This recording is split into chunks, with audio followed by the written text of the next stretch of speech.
aqui na região norte e noroeste do estado. Como é que foi visitar essas cidades e terminando o dia aqui em Campos? Foi um momento muito especial poder estar de volta aqui no noroeste e agora no norte do nosso estado. Passei por Miracema, Itaperuna, São Fidélis, Campos. Amanhã estarei em Macaé também, aniversário da cidade de Macaé. E eu tenho uma ligação muito forte, especialmente com Campos e São Fidélis, que já desde pequeno conheço e também politicamente nessas últimas eleições estive presente com amigos que se tornaram vereadores e que também estão nessa construção com a gente, porque quando eu entrei na política, em 2018, quando eu fui eleito deputado estadual mais jovem do Rio de Janeiro, foi porque eu queria arregaçar as mangas para poder permitir que mais crianças e jovens tivessem as oportunidades educacionais que um jovem de escola pública de São Gonçalo pôde ter. E graças a Deus é o que nesses últimos anos a gente pôde realizar, seja como deputado estadual, onde eu consegui fazer diversas leis, conduzir o impeachment daquele ex-juiz, ex-governador Wilson Witzel, ou como secretário de Educação da capital, com o então prefeito Eduardo Paes, onde eu tive a responsabilidade e o privilégio de estar à frente da maior secretaria municipal de educação da América Latina por 6 anos. A rede municipal do Rio tem 1.559 escolas. A gente conseguiu fazer um trabalho que acabou se tornando um trabalho de referência nacional em diversos aspectos. Ficou muito marcado pela nossa atuação firme e pioneira com a proibição do uso de celulares nas escolas e que inspirou a lei nacional que eu, como deputado federal, fui o relator, a Lei 15.100 de 2025, que proíbe o uso de celular em todas as escolas do Brasil. Então, é um prazer estar aqui de volta e agora, especialmente em Campos, que sempre me acolheu muito bem, que eu tenho uma admiração muito grande. Candidato, experiência na capital o senhor já tem, né? Mas quais os desafios para poder implementar? O que o senhor conseguiu implementar na capital, no interior e na grandiosidade do nosso estado? Primeiro que eu tenho uma origem no leste fluminense, sou de São Gonçalo, então na periferia da região metropolitana. Então eu sei o que é acordar às 4h30 da manhã, pegar um ônibus 5h15 da manhã para poder chegar às 6h30 da manhã na escola. Eu sei o que é ser um carioca da clara, né, como que era o meu caso. Eu acredito que todas as políticas públicas que nós conseguimos implementar na capital, elas são totalmente factíveis de serem replicadas e muitas políticas públicas que o interior do estado possui podem também ser replicadas para a capital. É um processo, uma via de mão dupla. Eu acho que o interior tem muito a ensinar a capital sobre a parte agropecuária, sobre a agricultura familiar, só para dar um exemplo a respeito disso. E o que nós conseguimos realizar, vou dar um exemplo, eu criei um modelo de escola pública, junto com o Eduardo Paes, que é o JET, o Ginásio Educacional Tecnológico. O JET ensina programação, ensina robótica, ensina design gráfico, ensina corte e costura, habilidades práticas para os nossos alunos terem uma maior competitividade no mercado de trabalho no século XXI. É um modelo de escola integral que acredito que desde dos CIEPs a gente não tenha um projeto tão ousado como representa o JET. Já está presente em 320 escolas da cidade do Rio de Janeiro e é totalmente possível de ser replicado, especialmente quando a gente observa a destruição das FATECs pelo estado do Rio de Janeiro. Como que um estado, com toda a sua diversidade, um estado territorialmente pequeno, mas com toda a sua diversidade e potencialidade regional, não tem escolas técnicas dialogando com as potencialidades econômicas? Isso é uma vergonha. Como que as FATECs da região do Norte Fluminense, que tem campos como o seu grande polo educacional, cultural, seu polo de conhecimento, não é a força pujante de formação de uma mão de obra qualificada? Isso é, infelizmente, um projeto de Estado que abandonou a sua formação técnica. E tem outros exemplos de Estados que estão investindo nisso. Você pega o Espírito Santo aqui, bem pertinho, o que o Piauí, o que Goiás, o que São Paulo fizeram com a formação técnica de a gente aplaudir, é totalmente factível a gente pegar essa experiência desses outros estados e o que a gente conseguiu fazer com o JETS e poder interiorizar, como também aprender com a experiência de sucesso do interior e replicar na região metropolitana. A educação é uma via de mão dupla, né? Então, você falou aí de tudo que o Estado pode oferecer. E como fazer, como atrair esse aluno, fazer com que esse aluno fique, né, se forme e veja a educação como realmente um caminho, né, para o sucesso profissional, para uma vida melhor. Eu costumo repetir que a escola tem que fazer sentido para o jovem, especialmente para o adolescente. A criança, por muito tempo, ela é influenciada pelos seus pais de estar na escola, mas na adolescência, muitos já começam a pensar, será que isso aqui está fazendo sentido para mim? Será que dedicar 6, 7 horas do meu dia para estar nessa grade de horário, para estar nessas disciplinas, está fazendo a diferença? Então a gente tem que lutar pela atenção dos nossos alunos. A gente tem que lutar pela perspectiva de futuro. E a gente tem que ter a coragem de dar nome aos bois. A escola compete com o crime organizado. A escola compete com o trabalho infantil.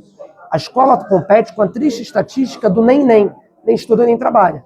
Então aquele jovem tem que entender que se ele se capacitar, ele vai ter uma perspectiva de futuro muito melhor. E a gente tem que parar, especialmente na educação, de ficar melindrado de falar sobre emprego. O jovem quer emprego. Se ele se capacita, se ele se forma, se ele tem habilidades que vão fazer diferença, ele compreende muito bem que ele vai poder melhorar a vida da sua família, que ele vai poder se adentrar o mercado de trabalho com melhores chances e vai ter muito menos chance de pegar caminhos indesejados. Então, é isso que a gente tenta fazer, por exemplo, com o INJETS, é isso que a gente tentou fazer com a proibição do uso do celular nas escolas, que é fazer esse freio de arrumação, e é isso que a gente planeja fazer como um todo com a educação. Passar um recado muito claro, que nenhum outro caminho pode ser mais promissor para o futuro das nossas crianças do que o caminho da escola, o caminho do conhecimento.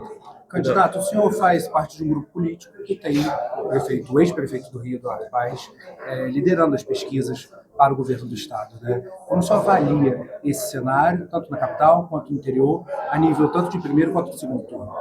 O Eduardo Paes é uma pessoa obcecada, no melhor sentido da palavra. E eu não tenho dúvida de que ele não vai parar de rodar, de conhecer, de ouvir as pessoas até o dia 4 de outubro.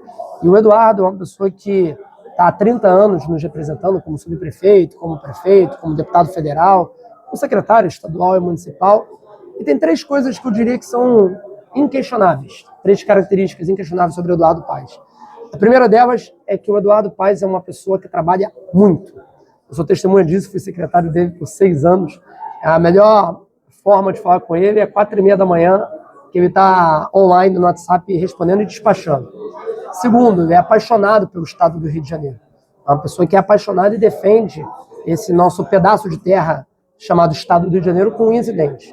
E terceiro, o Eduardo Paes tem dimensão do cargo de governador. Ele teve dimensão do que representa ser prefeito da cidade e ele tem dimensão do que representa ser governador. Eu estou cansado de viver num estado onde a gente não tem a tranquilidade no ir e vir. Eu não quero criar o meu filho de 6 meses de idade em outro lugar, em outro estado. Eu quero criar em outro Rio de Janeiro, que tenha a capacidade de dar a segurança, a educação, a saúde. Eu tenho muita confiança que o Eduardo Paes está mais do que preparado para esse desafio e agora a gente tem essa missão de poder apresentar tudo isso para o Estado e, se Deus quiser, seguir em frente aí com grandes avanços. Você tem a proposta, caso seja eleito, né, de proibir as redes sociais para menores de 16 anos. Exatamente. Eu, quando fiz a proibição do uso de celulares nas escolas, muita gente achou que seria impossível. E eu fiz, deu certo, virou esse sucesso nacional, mas eu não estou satisfeito. Eu quero agora poder resolver o dilema para fora da escola, para fora dos muros escolares. E quando eu protocolei o projeto de lei que já está em tramitação no Congresso Nacional, que é o 330 de 2026, muita gente falou, isso é maluquice, não tem como você proibir o uso de redes sociais para menores de 16 anos. A Austrália proibiu em dezembro de 2025. A França proibiu semana passada. A Inglaterra começa a sua proibição em setembro. É possível, o que falta é vontade. O que falta é a gente puxar o freio de arrumação desse vagão desgovernado que está prestes a bater na parede. E eu acho que a gente não pode normalizar o fato de ter criança, adolescente, com crise de ansiedade, diagnóstico de depressão, que não consegue largar o celular. Então eu estou em busca dessa grande, esse rearranjo nacional no que diz respeito ao uso de telas, ao uso de redes sociais por parte das crianças, para recuperar a infância raiz. Eu acho que todo mundo sente muita falta e é possível da gente reconquistá-la. Candidato, a gente estamos falando aqui, né, grande parte do discurso do senhor é sobre educação, mas o cargo para o qual o senhor concorre é a reeleição para a Câmara Federal. Né, e já existe uma conversa, uma tratativa para que o senhor abandone novamente o cargo e assuma a Secretaria de Estado de Educação, caso o candidato Eduardo Paes nessas eleições de outubro.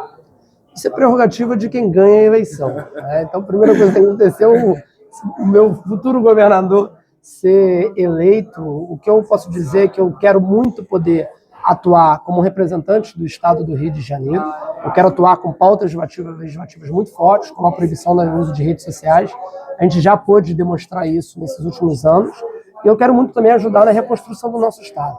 Eu não consigo ficar tranquilo com o fato do Estado do Rio de Janeiro ter a segunda pior educação estadual do Brasil, sendo o Estado que bota mais dinheiro per capita de alunos, mas esse dinheiro não está chegando na sala de aula. Esse dinheiro, infelizmente, está sendo fruto de muita corrupção. Ele está indo pelo ralo e sendo escoado para outros fins. E é possível. Eu não tenho a menor dúvida de que é possível resgatar o Estado de Janeiro, o protagonismo que o Estado de Janeiro tem, inclusive na educação. Então, acho que é um passo de cada vez. A gente está muito focado aqui nesse processo agora eleitoral que se adentra. Eu já sou oficialmente candidato, porque a convenção partidária já aconteceu. Em breve a gente vai poder contar o nosso número de urna. Daqui a pouco a gente vai estar nesse processo muito intenso de 45 dias. E a partir do dia 4 de outubro, eu seguirei sempre à disposição do meu Estado, à disposição do meu país, para que a gente consiga colocar a educação no lugar que ela merece, e sendo a maior bandeira nacional. Você é um jovem, um garoto, não um garotinho, mas já tem uma experiência, uma larga experiência, deputado estadual, deputado federal. Qual é o seu sonho politicamente? Você pensa num cargo executivo? Eu sou muito tranquilo de que a gente precisa ter na política a noção de que o melhor desafio é o seu próximo desafio.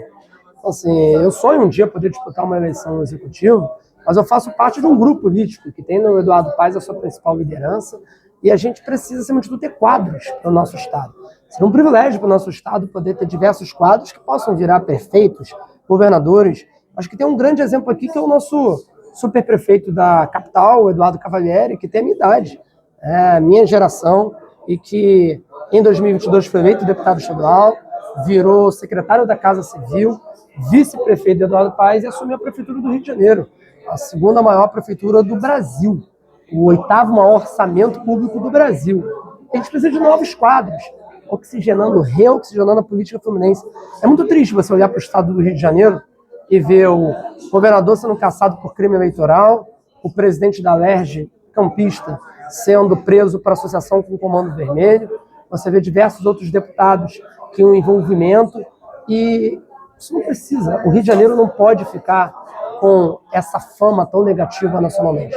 Então, eu me vejo por um ciclo muito além dessa própria eleição, mas é uma construção. Política se faz com grupo, política se faz com muita salva de sapato e sonhando grande. É porque sonhar grande, só é pequeno ao mesmo trabalho. Candidato, só para encerrar, eu tenho o costume de fazer essa pergunta sempre quando eu faço alguma entrevista com empresários, né? Como eles veem Campos hoje, como eles veem daqui a 10 anos. Como o senhor vê o estado do Rio hoje, e como o senhor vê o estado do Rio daqui a 10 anos? Hoje, o estado do Rio de Janeiro, infelizmente, é visto como uma chacota nacional. A verdade é essa. Qualquer lugar que você vá no Brasil, as pessoas tratam o estado do Rio de Janeiro como uma chacota, no que diz respeito à economia, à política, ao aspecto moral e ético. Eu sonho e tenho absoluta certeza que nós temos condições de fazer o estado do Rio de Janeiro a maior referência no Brasil de qualidade de vida, de educação de qualidade, inclusive de segurança pública. Porque o que nós enfrentamos aqui, nenhum outro lugar enfrenta. Então, se a gente resolver no Rio de Janeiro, não tem como a gente não expandir isso para qualquer canto do Brasil. Então, eu sonho com o estado do Rio de Janeiro, que meu filho, com 18 anos de idade, que os meus netos escolham morar aqui, ficar aqui, ter seus filhos aqui. E eu me recuso a desistir do Rio.